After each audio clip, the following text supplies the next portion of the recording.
Hello, everyone, and welcome to another episode of Chop It Up. And as is the usual, as they say lately, it's me and Michelle again. Go figure. Well, one thing I know is Rebus and Barry are not out voting because that's over with and we're convicted of homicide, so we're not allowed to vote. Moving right along, Michelle has some fantastic news. And afterwards, I've got some fantastic news and then some maybe not so fantastic news. Oh, so I have a new office. And it looks fantastic. I am very excited about this office. I started at first in an office that had no windows. Then I moved to another office temporarily. It was COVID, couldn't find a permanent. Still COVID, but we're getting back to some semblance of normal. So I could find this lovely office with two giant windows. Right. And it's got security and it's got an elevator and wheelchair access. I'm just so excited. And I also got a microphone. Ooh, microphone. What the hell? It's like I'm an all new person. Microphone check. For those of you, our loyal viewership, you guys will recall that in a previous episode, we were discussing Michelle's internet mishaps in her old office. And it was actually that day, those internet bullcrap that she was having to deal with, that prompted her to search for a better place. So there was also, let's be clear, some very unsafe things. That was the first. Gotta get together. Gotta find a spot that's more conducive to everything. Then there's some other crazy stuff. I'm not getting the moral to that would be that even in adversity, there's an opportunity for growth and improvement. Yeah. And the same logic that I had with that particular issue is I tell people all the time, we're not trees. We don't have roots. We can get up and move if situations are not conducive to the goals that we have in life. And that situation was not conducive to long-term goals. So I'm not a tree. I got up and I walked. There you go. Yeah. Life lessons. As Nancy Sinatra once said, those boots are made for walking. And that's just. And I'm old, so I can quote Nancy Sinatra songs. You are old. When I was at Belgrade, there was a radio station that played the songs of Sinatra, the sounds of Sinatra every Saturday. And I won't say that, well, I will say that maybe I dabbled in some mood-altering substances once upon a time. And I used to sit and listen to Sinatra while I was augmented. That was pretty neat. Because I was thinking, wow, man, at one time, this dude was like on top of the world. You know what I mean? So that's what I was thinking while I was stumbling through the woods. That's not stuff. So there's something in mental health where there's psychedelic assisted therapies. And one of the big people in our field that does trauma work, he's really into being able to use psychedelics, in particular psilocybin, for the treatment of trauma. It tends to work very, very well. And in fact, one of my clients happened to come in on a psychedelic while doing therapy. I did not give her the psychedelic. I did not encourage the psychedelic. Let's be clear, that is not legal in the state of Florida. But somebody showed up in my office on it, and I'm not required to report anything like that. So let's be clear about that too. But that person had a wonderful cathartic experience during therapy. A breakthrough even. A big breakthrough. I'm telling you, I wish that shit was legal. Yeah, I wish that I could use it in therapy. Like, it was amazing. I mean, when I was young and dumb, and not to say that everyone who uses drugs is dumb, that's for them to decide, you know what I mean? But I say I was dumb when I was using them. I got bored fast with a drug. And then I would try a different one, and I would get bored with that and try a different one, you know. And I read a quote by Hunter S. Thompson when they asked him about his drug use, because, you know, it was like he had infamous bouts of drug use. And he said, drugs and I had an interesting relationship as long as I was interested. And I said, wow, that's a pretty good quote, you know. And the crazy thing is, the guys that I was growing up with and hanging out with in prison, and we would trip and we would drink and we would do this and do that. Um, Years later, I would see them, and I had moved on from that, and just it just really wasn't for me. And I would see them and they were still doing the same thing, 10, 15 years later. And I'd look at them and I'd be like, damn, man, you're still doing the same thing. So I mean, it's just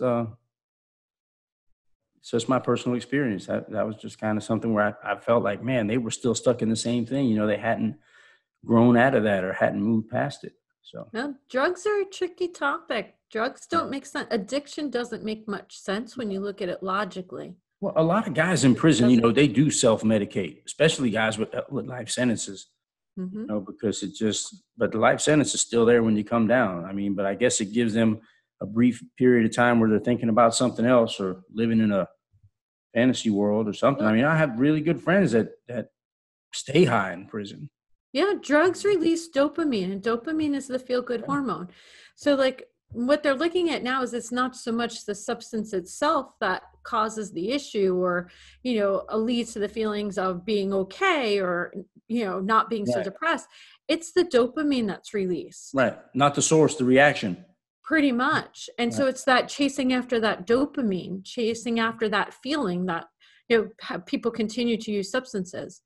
And there's this sad little cartoon, and it's so sad, and it encapsulates addiction so well. This little guy's like bouncing around and he sees this pile of gold and he sucks it up. And the first time he flies up in the air, and then he comes down, he gently lands. And then over time he bounces, he sees the gold, he goes up a little bit higher, then bounces, and it's much harsher. And then eventually he's become like this old, decrepit looking thing. He comes across the gold. And it's not because he wants the gold, it's going to make him feel better. It's just going to make him feel less worse. Right. And he just sighs in front of it like he has to, so that way he can just stop feeling so bad. Right. And that was like, that right there is addiction. And I showed that video to lots of people that have addiction problems, and they're like, that's the realest little bird ever, because it's a little kiwi. I would talk to my friends, you know what I mean? Because they'd be like, oh man, you got everybody fooled. Nobody around here thinks you get high. And I say, man, I don't, I don't. And I mean, because listen, first of all, when I was 17, 18 in prison, and I had access, which makes it even, I would say, even worse or even better, however you want to look at it. My friends and I were part of the Olympic high jumping team. You know what I mean? I'm talking about every day, all day, going to the weight pile, burning a joint. Coming off the weight pile, burning a joint. Going to chow, burn a joint. After chow, burn a joint. Several other guys were involved in things too. So, there was different products. So we would get together like connoisseurs and, like, here's yours, here's mine, here's this other guy. So let's see what's this, what's that? Look at this, look at that, look at that one. This one's got white spots. This one's got red hairs, stuff like that. And but then later on, when I would run across them again, and they'd be like, damn, man, you got everybody fooled. And I said, no, man, I don't mess with it no more. And they'd say, well, why not? Like there was something wrong with me. And like, when I would interpret for the deaf guys with the K2 around, I'm out there on the rec yard teaching a fitness class. And a deaf guy brings one of the K2 men with him over there because he wants me to interpret for a dope deal. You know what I'm saying? And I'm like, damn, man. I went and got him a pencil and paper out of the rec building and said, here, use this. I mean, I didn't even want to be involved in it like that because I didn't want something to go wrong and then they come get me back again. Hey, listen, you remember he said this. You remember? I don't want to get involved like that. No, that's crazy. Yeah. And then the one guy says, do you get the deaf guy? He asked me if I got high, right? And I was like, no. And he says, why? Why? How don't you get high? And I'm like, man. Because I don't need to. Why do you get high? That's the more important question. Why do you get high? You figure that out and let me know, Yeah. But I was looking at getting my my green card in the state because I'm not like you. I wouldn't mind.